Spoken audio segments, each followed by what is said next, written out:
General Hospital spoilers for Tuesday, August 19th, state that Michael Corinthos will dread the worst, while a surprising squad gathers to assist Sonny Corinthos and his son.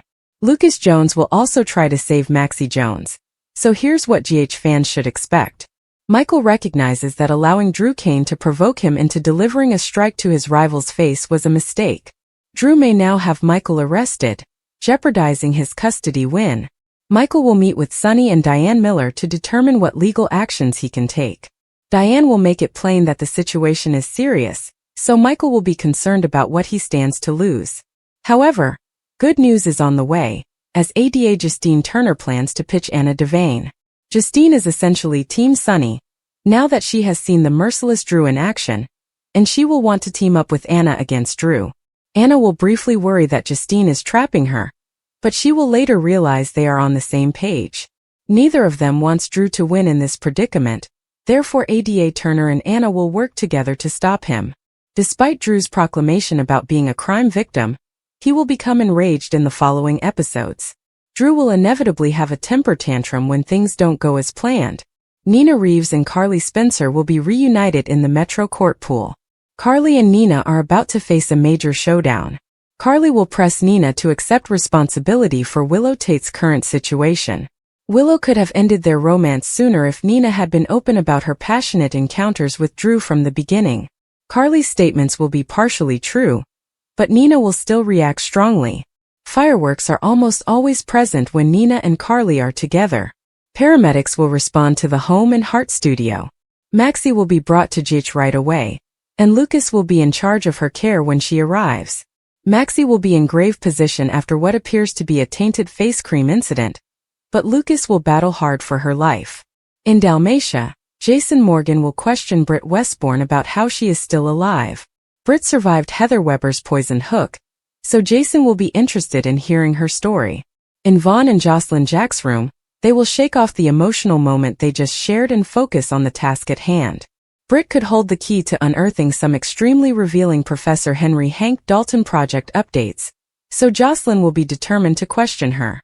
According to General Hospital spoilers, Jason's arrival at the Five Poppies Resort will catch Jocelyn off guard before the end of the week, so don't miss out on all the breathtaking moments that await. General Hospital teasers indicate that a preview clip has been posted for Tuesday, August 19, 2025. It shows Diane Miller warning Michael Corinthos. Anna Devane forms an uneasy alliance with Justine Turner. Plus, Britt Westbourne explains to Jason Morgan. Continue reading to learn more about what will happen in today's episode of ABC soap drama. Drew Kane's claim. Let us begin with Drew Kane. After not getting what he wanted from Sonny Corinthos, the congressman goes to the police station to report a crime. Of course, Drew will claim that Michael attacked him unprovoked and will demand an arrest. However, I'm wondering if Turner will put a stop to this insanity. Read more. Find out what happened on the latest episode of GH. Anna Devane's Alliance fans are aware that Turner was hiding when Drew threatened Sonny. Despite agreeing not to disclose it, she appears to form an alliance with Anna. While Anna believes it's a trap, Justine assures her it isn't. Perhaps these two have more in common than they know. Diane Miller's warning. General Hospital spoilers for Tuesday, August 19th state that Diane is meeting with Michael and Sonny. However, the lawyer advises the young guy that he understood what he was doing, and that it may be costly. Drew believes he has the upper hand and plans to get rid of Michael so Willow Tate can reclaim her children. However, this could come with a surprise twist. Maxie Jones' medical emergency. Maxie Jones falls unconscious on the set of Home and Heart. Despite their efforts to revive her, Brooke Lynn Quartermain eventually requests that an ambulance be called. The written spoilers then revealed that Lucas Jones struggles to save the life of someone he loves about. This is definitely Maxie. Then he has to give unpleasant news. I don't think they're killing the actress, so what is the doctor's terrible news? Read this. General Hospital spoilers. Chase and BLQ's marriage fails. Is Willow to blame? On Tuesday, August 19, 2025, fans will witness Carly Spencer respond to Nina Reeves. The trailer for today's episode shows Carly taunting her rival. Everything Willow has lost is on you. Over in Croatia, Jocelyn Jax informs Vaughn that Britt is their best lead. Meanwhile, Jason wants to know how Britt managed to survive Heather Weber's attack. Lucas paced the dimly lighted warehouse, his shoes reverberating off the concrete floor, providing a rhythmic accompaniment to his rapid heartbeat. Maxie was out there somewhere, her life hanging by a thread, and each passing second felt like a betrayal of his pledge to protect her. Just after midnight, Maxie received a call from a distorted voice, cold and exact, conveying an ultimatum: provide the ledger or face the consequences. Lucas didn't have the ledger and had no idea it existed until that moment, but he wasn't going to let that stop him. His thoughts raced as he pieced together scraps of information, attempting to figure out who had stolen her and why. The warehouse, a dilapidated relic on the outskirts of Port Charles, was his only lead, a cryptic hint left in the kidnapper's mocking note. He looked at his phone again, the screen's illumination casting harsh shadows across his face. There are no new messages. No signal. Just the suffocating silence of the empty expanse, and the nagging feeling that he was already too late. His thoughts were interrupted by the sound of tires outside. Lucas froze, his fingers reflexively reaching for the revolver hidden inside his waistband. He wasn't unfamiliar with danger, but this seemed different, personal, raw, like a razor twisting in his gut. The warehouse door creaked open, and two individuals came into the dim light that shone through the broken windows. Michael and Sonny Corinthos. Lucas' jaw stiffened. They had to be the ones who showed up out of everyone. Michael, his half-brother, whose devotion to the family company had always created a schism between them, and Sonny, the man whose shadow hung over every decision Lucas had ever made. Yet here they were, grim faces and purposeful eyes. "We heard about Maxie," Michael remarked, his voice steady but full of urgency. "We're here to help." Lucas couldn't decide whether to laugh or scream. Help? From the Corinthos clan? The same people whose empire had probably put Maxie in danger in the first place? But he noticed the look in Michael's eyes, true, unwavering, and Sonny's quiet nod, a rare moment of constraint from the guy who generally commanded every room he entered. Lucas did not have time to discuss or analyze their motivations. Maxie's life was on the line, and he needed all the help he could get, even if it came with more baggage than his own. "Fine," he replied, his voice clipped. "But we do it my way. No mob tactics. No bloodshed unless absolutely necessary."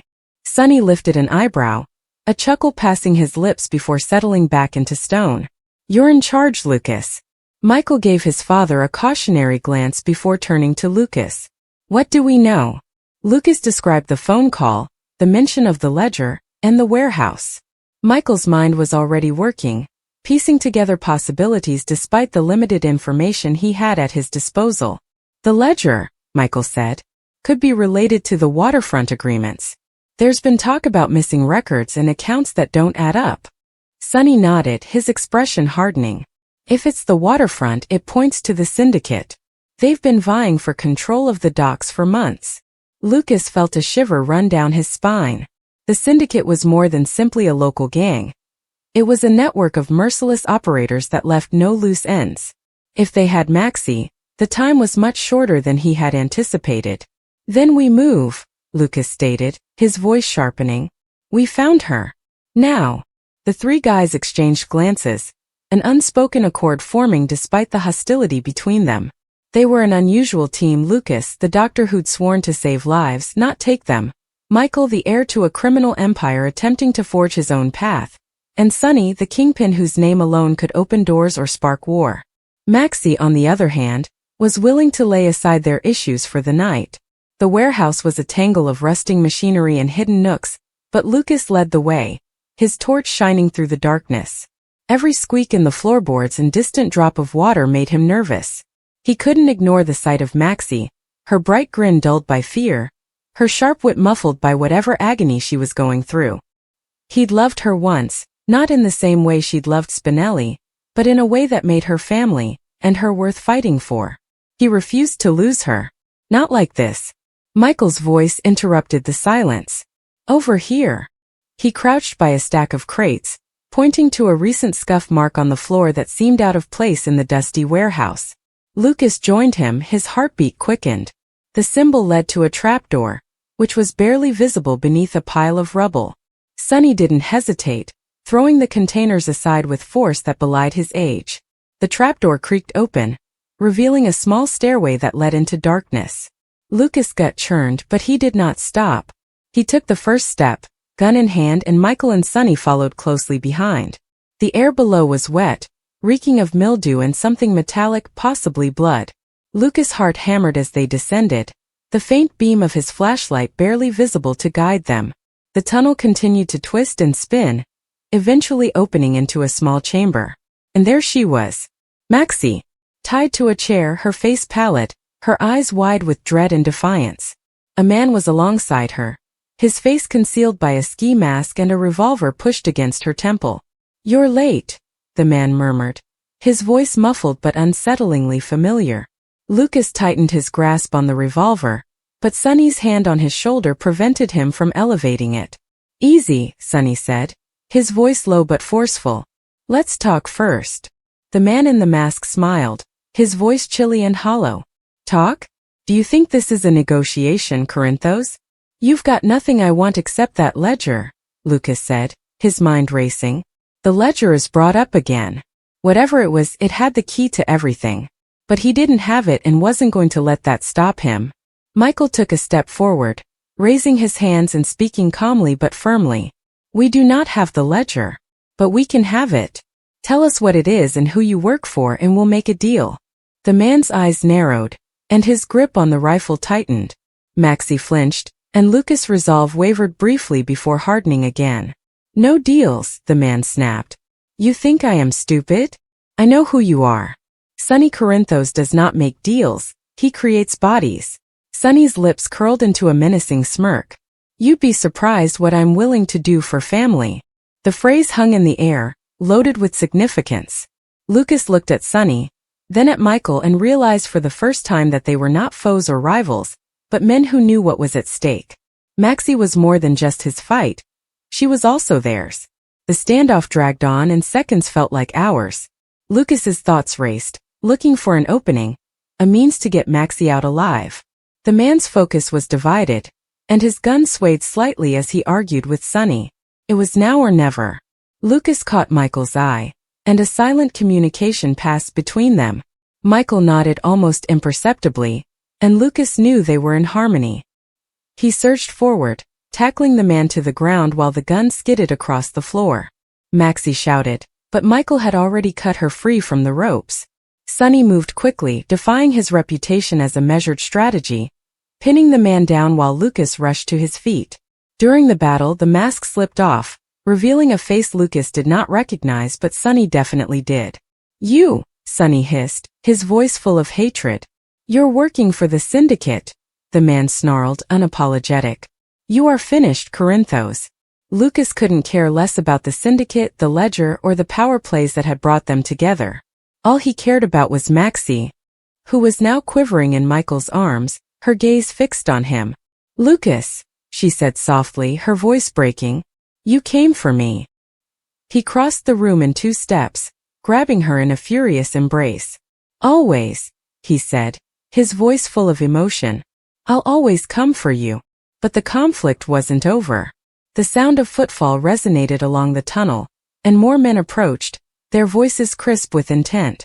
Sunny dragged the man to his feet, using him as a shield while retrieving the revolver. "We're not done yet," he murmured, his gaze matching Lucas.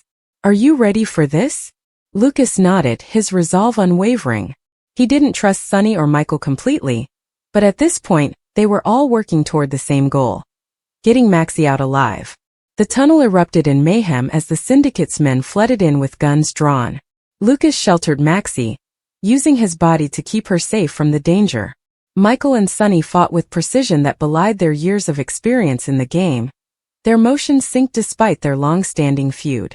Lucas wasn't a fighter, unlike them, but he held his own, his need to save Maxie fueling every action. Bullets ricocheted off the walls, and the air was filled with dust and the pungent odor of gunpowder.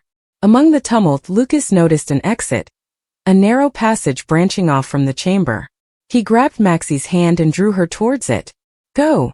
Sunny exclaimed, his voice breaking through the background commotion. "We will cover you."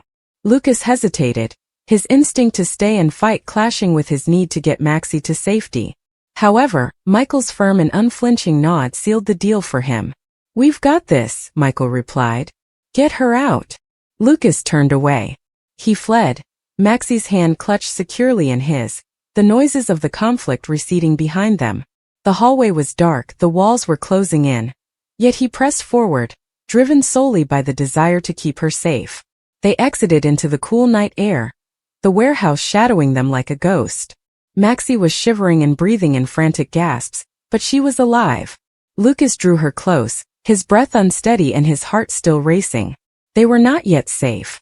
The syndicate refused to stop, not with the ledger still out there and its secrets a ticking time bomb. But for now Maxie was in his arms and that was enough. Lucas turned back to the warehouse, where Michael and Sonny were still battling, their figures barely discernible through the haze. He had no idea what the ledger was or what it meant for Port Charles, but he knew one thing for sure. This wasn't the end. The syndicate would come for them again, and Lucas would be prepared. He would battle for Maxie and the family he had chosen, with or without Michael and Sonny, no matter what the cost was. The night went on, the stars over Port Charles chilly and unforgiving. Lucas and Maxie withdrew into the shadows, seeking shelter in an unknown but hopeful future. Behind them the warehouse stood motionless, a battleground where unusual allies had joined together, their disagreements buried, at least for now, under the weight of a common goal. And when the first rays of morning broke over the horizon, Lucas knew they would face whatever came next together. Maxie had always carried herself as if she could juggle multiple fires at once, smiling even when her world spun out of control. She had gotten excellent at wearing masks, but they had just begun to fracture. Her friends observed her dropping out of conversations, her distracted expressions, and the way her hands trembled when she thought no one was looking. For weeks she ignored the headaches, dizziness, and acute chest pains. But the body has a way of demanding attention when it's neglected for too long, and when she finally fainted at General Hospital, screams reverberated through the halls. Maxie's medical crisis had immediate repercussions across Port Charles, forcing everyone who cared about her to confront the potential of losing her. Britt was the first to walk forward, exuding the authority that only she possessed.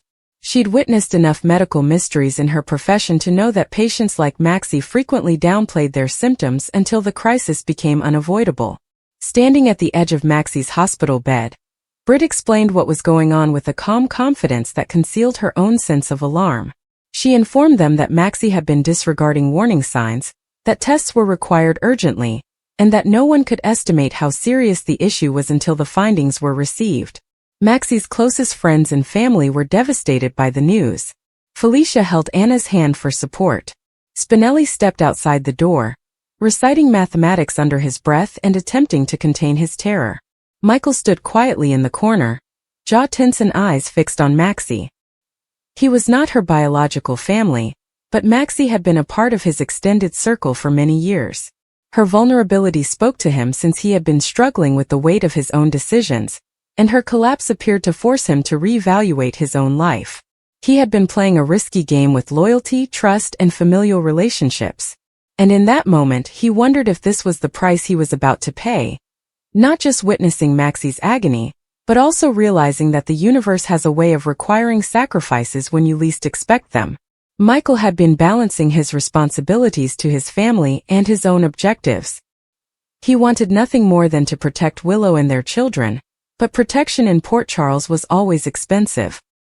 He had been told numerous times that secrets would eventually be revealed, but he had decided to keep his hand concealed. As he watched Maxie battle for breath, he realized the price of his quiet was about to be paid. Drew, meantime, stood at the edge of the gathering, his countenance unreadable. His public persona was that of a kind buddy, concerned for Maxie's well-being. But beneath the surface his mind was working like a machine, calculating what the crisis may imply for him. Drew had become increasingly cunning in recent weeks, carefully weaving his remarks to keep allies in line while pursuing his own agenda behind closed doors. He realized that periods of vulnerability, such as Maxie's abrupt sickness, had the potential to transform power dynamics. Drew had always been good at stepping into holes of uncertainty to establish influence. When Britt mentioned that Maxie would need a rigorous course of therapy, Drew was the first to offer help. He promised her resources, connections, and even his willingness to devote his own time to guiding her through whatever was ahead. But behind his charity, his motivations were complex. Maxie's predicament provided him with an opportunity to consolidate his standing with others and appear indispensable in the midst of chaos. He could pass off manipulation as benevolence, and no one would question him until it was too late. As Maxie drifted in and out of consciousness, her thoughts turned to her children. She was concerned about how they would manage without her if her condition deteriorated. She recalled Georgie and James, and how she had worked so hard to provide stability for them after years of turmoil. The prospect of leaving them broke her, even as she attempted to summon strength she no longer possessed. When she opened her eyes and saw Britt by her side, she felt a little better. Britt had previously been an antagonist, but over time had evolved into someone she could rely on in situations like this. Britt's voice grounded her, describing things in terms Maxie could comprehend without terrifying her any further than she already was. Outside the room, Michael confronted Drew, fearing that underlying his supportive demeanor, Drew was looking for more. Their conversation became acrimonious, with Michael questioning whether Drew was taking advantage of the issue. Drew's response was smooth, calm, and planned. He argued that he simply wanted to help and that any other idea was paranoid. However, the spark in his eyes betrayed him. Michael saw through it, seeing Drew was attempting to exploit the situation to his advantage. Michael found himself in a difficult position. If he revealed Drew, he risked further destabilizing things and alienating those who still trusted Drew's carefully created image. If he remained silent, he would be involved in Drew's scheme. His conscience weighed heavily, but so did his desire to keep Willow and their children safe from another storm. He pondered himself how much he was willing to pay for their protection. Sometimes silence was the most expensive of all. Meanwhile, Britt's medical updates became increasingly serious as the hours passed. Maxie's condition was critical, necessitating intervention that could take weeks or months to recover. There were no quick cures or easy reassurances. The folks around her needed to prepare for the long journey ahead. During those long hours of waiting, tempers erupted, secrets were revealed, and alliances moved. Maxie's hospital bed became the epicenter of a storm that lasted long beyond her current medical crisis. Drew used every opportunity to establish himself as a voice of reason. He suggested ways to organize Maxie's care, secure her children's safety, and manage logistics that Felicia and Spinelli had not previously considered. On the surface, his presence proved invaluable. But Michael paid close attention, noticing an undercurrent in Drew's statements. Every promise came with an invisible cord attached, and every comfort was linked to a larger goal. As night descended on Port Charles, Maxie roused again, her voice feeble but determined. She said she did not want to be regarded as fragile, and that she deserved to know the truth about her situation. Britt did not sugarcoat it. She described the hazards, the treatment plan, and the uncertainties ahead. Maxie nodded, her face pallid but her spirit unwavering. She informed Britt that she would battle not just for herself, but also for her children. Even in her infirmity, Maxie's drive reminded everyone of why she had always been such a powerful influence in their lives. The crisis brought out the best in some people and the worst in others. Britt had risen to the situation with a combination of medical knowledge and compassion. Michael had been forced to confront his own compromises and the approaching consequences of his quiet. Drew, the master manipulator, had weaved himself deeper into the fabric of the group, tightening strands that only he could untangle later. What none of them could foresee was how this night would reshape relationships, test loyalty, and reveal long-buried truths. Maxie's medical crisis was not limited to her body failing her. It was a catalyst, a tipping point that would bring secrets to light and force everyone to face what they had been hiding. The explanations, prices, and manipulations were all part of a larger plot that would leave no one unaffected.